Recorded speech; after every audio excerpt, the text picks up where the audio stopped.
Si tú también estás aprendiendo guitarra clásica y estás empezando a aprender a leer las partituras y te has encontrado con estos símbolos que ponen MF, P, FP y no sabes qué significan, pues yo también he estado en tu situación y he hecho un poco de investigación y ahora te cuento lo que he descubierto sobre el tema.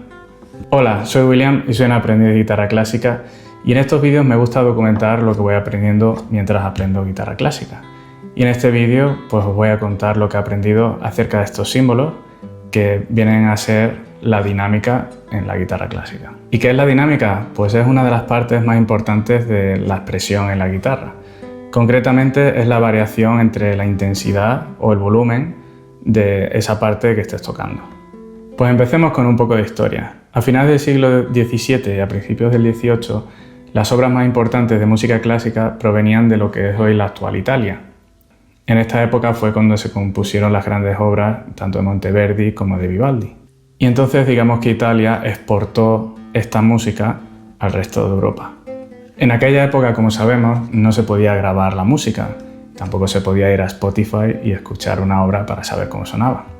Y entonces, si eras una orquesta, por ejemplo, de Viena y querías tocar música que provenía de Italia, lo más seguro es que no pudieras ir hasta Italia, escucharla y volver y memorizarla y aprendértela. ¿Y cómo se exportó esta música desde Italia hasta el resto de Europa? Pues sobre todo gracias a dos cosas. Por un lado, los músicos itinerantes, como por ejemplo Mozart cuando era niño, que se recorrió toda Europa tocando, pues eso lo hacían muchos músicos en aquella época. Y la segunda forma era a través de las partituras. Por esta época la música cada vez era mucho más compleja, sobre todo de escribir, y la notación antigua tenía muchas limitaciones, como por ejemplo cómo expresar la expresión, valga la redundancia, dentro de una sección de la obra. Y aquí fue cuando los italianos empezaron a escribir estos símbolos que hemos comentado al principio del vídeo. Y estos símbolos te dan una idea de cómo tendría que sonar en cuanto a intensidad se refiere esa parte específica de la obra. ¿Y cuáles son los símbolos que te vas a encontrar con más frecuencia en las partituras de guitarra? Pues son los siguientes. Empecemos por la P. La P viene de piano, que significa suave en italiano. Y no significa que esa parte de la obra la tienes que tocar con el piano en vez de con la guitarra. De hecho, una curiosidad que he aprendido, el instrumento del piano en realidad se llama así, es una abreviación de pianoforte, que es su nombre original, donde en italiano piano significa suave y forte significa fuerte. Y se llama así porque fue el primer instrumento de teclas que podías tocar con diferentes intensidades, desde suave hasta fuerte, porque el anterior, que era el clavicémbalo, no tenía estos cambios de intensidad, siempre sonaba con la misma intensidad. Así que mira, otra cosa que he aprendido. Piano, como he mencionado, significa suave, entonces cuando veas eso en la partitura tienes que intentarlo tocar lo más suave que puedas. Aunque bueno, también está PP, que significa pianísimo, y eso es más suave todavía. Pero ese no se suele encontrar tan a menudo. Entonces, por ejemplo, el principio del romance anónimo en piano sería algo así.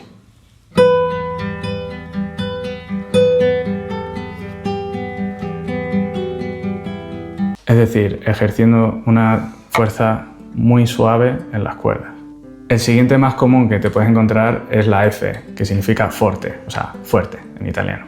Es decir, algo así.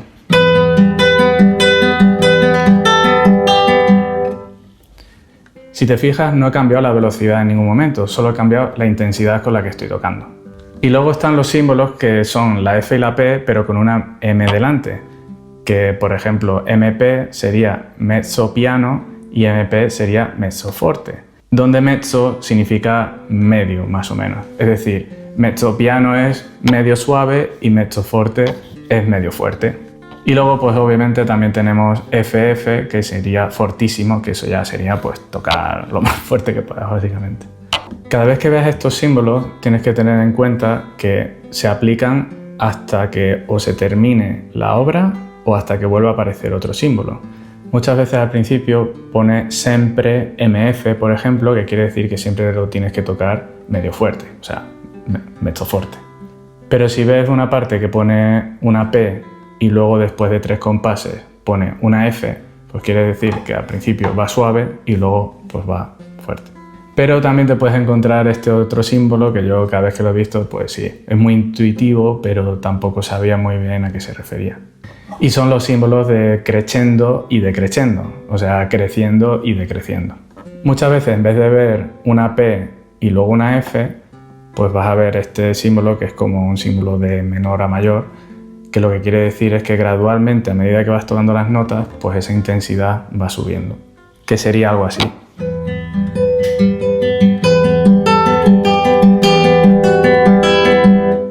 Eso para el crescendo. Para el decrescendo sería lo mismo, pero al revés.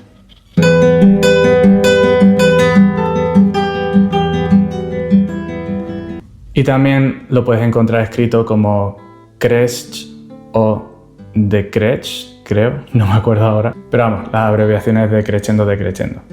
¿Qué pasa? Que esta notación tiene dos problemas. La primera, ¿cómo sabes cómo de fuerte es mezzo forte o cómo de suave es piano?